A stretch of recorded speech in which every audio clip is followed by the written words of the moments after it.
In this tutorial, I'm going to show you how to change the border thickness here in Canva. So I have two different types of elements just here. One's an image, one's a frame.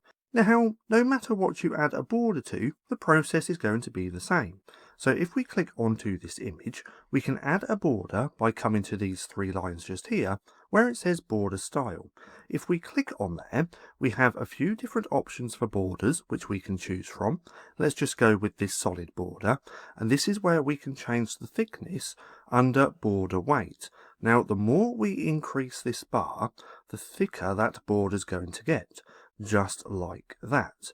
But let's make it roundabout there. If we want to change the colour, we can click on the little black circle, just like this, and then change to any colour that we want. Now, we can do this on this frame as well, and anything which we can add a border to. So if we click onto the frame, we come to the three lines, we increase this border weight, we can choose the border style first, but let's go with this one, and let's go with a dashed, and then we can change the colour just like that. So nonetheless, that's just how simple it is to change the border thickness here in Canva. Now, if you found this video helpful at all, then please consider giving me a like, as it really helps out the channel. And if you're not too sure what to watch next, click right here and watch this playlist.